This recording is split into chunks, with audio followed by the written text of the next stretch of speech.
let's talk a little bit about Heller and Bruen and why, what your critiques are of it, why you believe it was incorrectly decided, because that is essentially, it seems to me, the main point of this amicus brief. And I want to say at the outset that we're realistic. We know that that argument is probably not going to win over the conservatives on the court.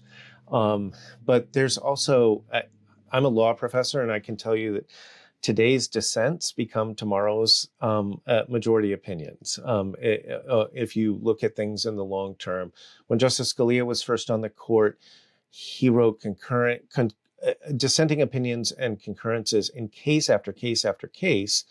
And at first the majority ignored him, and then he won over a couple of other members on the court, and others actually started to get pulled in his direction, at least a little bit. And so there is a value in arguing and raising an argument and really articulating it, even if you don't think it's going to be adopted as the majority position in the case today, because it could be in the future. And as you know, people argued for years leading up to Heller that the Second Amendment allows for an individual right. So somebody has to start making that argument at some point before you have 5 votes on the court that agree with you. If I could put it in a nutshell, we have the debates from the people from Congress when they adopted the Second Amendment, when they argued about what the words should be, and made some changes to the verbiage before it was sent to the states for ratification. They spent 2 days debating it and never once mentioned individual gun ownership or personal self-defense. That was all about militias, standing armies, and Quakers and conscientious objectors and pacifists.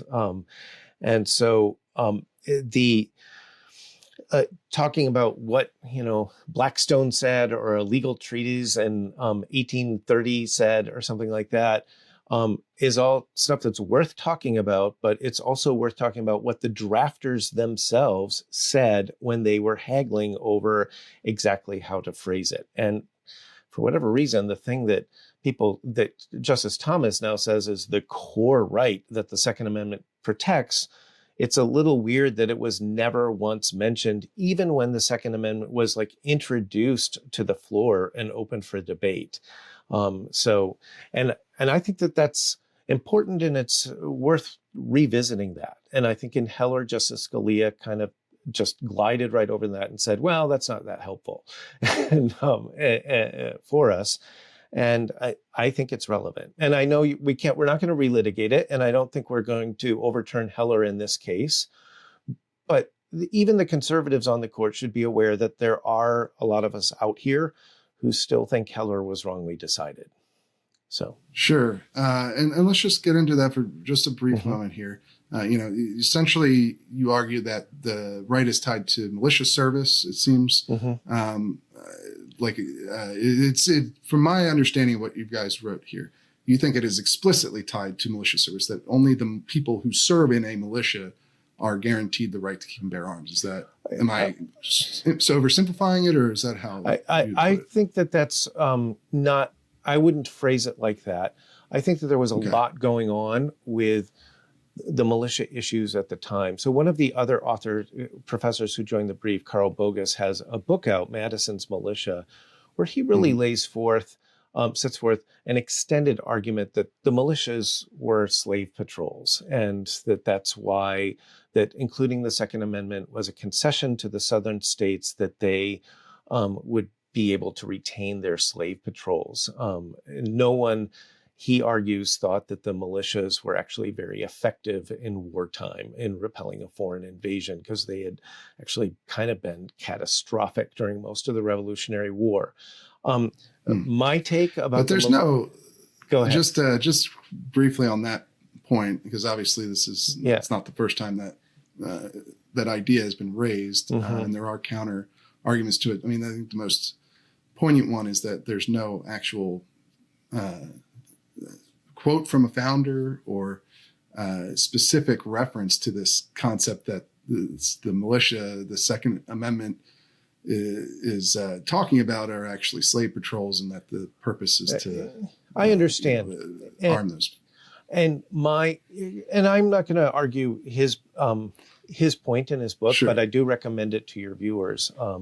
It's a serious book, and even if people disagree with it, it's a serious book, and he really sets forth a case. I actually think it's more complicated than that. I think that this slavery was part of it. I think that there was the first Congress was actually obsessed with how they were going to repay the Revolutionary War debts and finance veterans benefits, and how much they could offload this to the states versus having the federal government do it through taxes. And so there was a heated debate between Hamilton and some of the others about where the money was going to come from to pay for armies and militias and weapons and so forth. And there was an argument for privatizing it. I think that the northern states were focused on Western expansion. So Pennsylvania and New York wanted to go all the way to the Mississippi River. And so they really cared about conquest with the native tribes. And that's historically, most of the militia activity in the northern states was actually fighting natives or occasionally suppressing an insurrection like the Paxton Riots or Shays' Rebellion. And then there's the issue of the Quakers. And it's easy for modern people to not understand how big that group was in the founding era and how wealthy and how influential and how politically active they were. So the Quakers followed during the first Congress, they swarmed them. They would follow them in groups down the street. They would do sit-ins in their office. The Quakers did a sit-in in the first Congress. And a lot of it was focused on slavery, but it was also over militias and making sure that they were exempt. And right, because they were pacifists. Quakers. They are pacifists. And in addition to making great oatmeal, they were exactly. Well, actually, so that they never were responsible for Quaker Oats. That was just a brand name somebody came up with. Yes. But they, in the founding era, they had a lot of control over the banking system, almost a virtual monopoly over the whaling and whale oil supplies and the cross-Atlantic very influential trade. group. Very, very powerful. And so they spent most of the time debating about the Second Amendment, arguing about Quakers. And then Quakers come up 2 or 3 other times during the first Congress. And at a couple of occasions, representatives from southern states were actually threatening civil war already over the slavery and abolition issue. And it was a part of the reason the southern states wanted to move the capital out of Philadelphia, because they couldn't stand all the Quakers there and stuff like that. So I think that there was a lot going on there, but I don't think it was just, you have to be in the militia to have a gun. I'm not sure that they were focused on that type of rule. If that makes sense. Right. I mean, I think that the critique of Scalia and Heller and his view of the operative clause of the Second Amendment versus the prefatory clause, and this idea that the Second Amendment is primarily about protecting self-defense right is an interesting critique, probably a fair one to a certain degree, because if you read the founders at the time, their debate over militias versus the standing army, they, most of them talked about being concerned about standing armies as a tool of tyrants, and they preferred having the people be armed organized in militias that are, competent, so that they could avoid the traditional pitfalls of a standing army that they had, observed throughout throughout the historical record. And, so, and then at the same time, to me, it just feels as that, you have, Tench Cox, you have even the Pennsylvania's version of the Second Amendment does describe this as an individual right for not just the defense of the state, but the defense of oneself. And so, there certainly is plenty of scholarship that people can look and history that they can examine for this. To me, it does feel like perhaps a distinction without a difference. The idea that the Second Amendment is there to guarantee that militias can be useful in securing a free state, because the militia was made up of the people. The right in the Second Amendment is guaranteed to the people, right, not to the militia. But I don't know that the founders really saw any difference between the two.